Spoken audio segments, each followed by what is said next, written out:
अस्सलाम अलैकुम नाजरीन। ड्रामा सीरियल ए इश्क जुनून की नई किस्त एक ज़बरदस्त मोड़ लेने जा रही है, जहां जज्बात, इंतकाम और जुनून की शिद्दत अपने उरूज पर पहुंच चुकी है। शहरोज हर तरफ से फंस चुका है, न इसे राहिम छोड़ने वाला है, न ही किस्मत अब इसका साथ दे रही है। शहरोज को अपने दोस्तों से भी धोखा मिल चुका है। वो दोस्त जिन्हें वो अपना सबसे बड़ा सहारा समझता था, वही आज इसके खिलाफ खड़े हो चुके हैं। राहिम की धमकियों के बाइस उन्होंने शहरोज के खिलाफ गवाही देने का फैसला कर लिया है। ये जानकर शहरोज का गुस्सा हद से बढ़ जाता है। वो इस वक्त नशे में धत होता है, दिमाग मुकम्मल तौर पर काबू से बाहर होता है और दिल और दिमाग में सिर्फ एक ही सोच होती है, इंतकाम। वो अपने दोस्तों को इसी वीरान जगह लेकर जाता है जहां इसने पहले ऐमन को मारने की कोशिश की थी। इस जगह की तारीकी, खामोशी और ठंडी हवा में एक खौफनाक साजिश की बो आ रही होती है। वो अपने दोस्तों को देखकर गुर्राता है। तुम दोनों यहीं ठहरो, मैं ऐमन को लेकर आता हूं। इसी दिन मुझे इसका काम तमाम कर देना चाहिए था, लेकिन मैंने बहुत बड़ी गलती कर दी।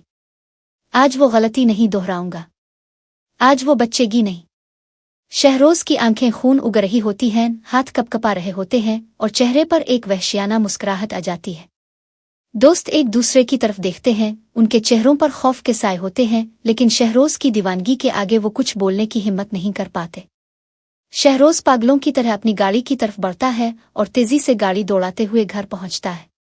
जैसे ही वो दरवाजा खोलता है, इसकी आवाज पूरे घर में गूंजती है। उम्बी, ऐमन कहाँ है?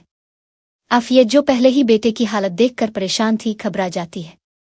वो समझ जाती है कि आज शहरोज मुकम्मल तौर पर पागलपन के किनारे पर पहुंच चुका है। वो फौरन आगे बढ़ती है और इसे रोकने की कोशिश करती है। शहरोज, संभलो, तुम जो करने जा रहे हो वो तुम्हारी तबाही का रास्ता है। लेकिन शहरोज पर कोई असर नहीं होता। वो सख्त लहजे में कहता है, अब मैं तुम्हें बताऊंगा दुश्मनी क्या होती है। राहिम भाई को लगता है कि मैं कुछ नहीं कर सकता। ये उनकी बहुत बड़ी गलतफहमी है। अब मैं ऐमन को खत्म कर दूंगा। आफिया की आंखों में आंसू आ जाते हैं। वो शहरोज के हाथ जोड़ती है। बेटा, खुदा के लिए रुक जाओ।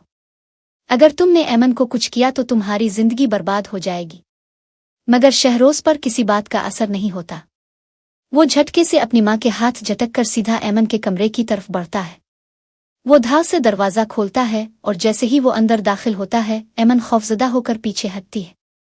शहरोज, तुम क्या करने जा रहे हो? ऐमन घबरा कर चीखती है।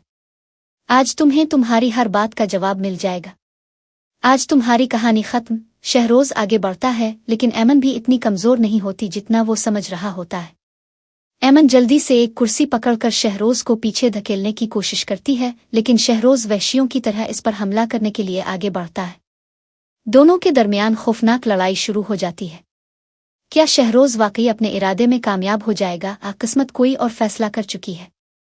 ये जानने के लिए देखते रहिए ए इश्क जुनून। अगर आप हमारे चैनल पर नए हैं तो फौरन सब्सक्राइब करें ताकि कोई किस्त मिस ना हो। शुक्रिया।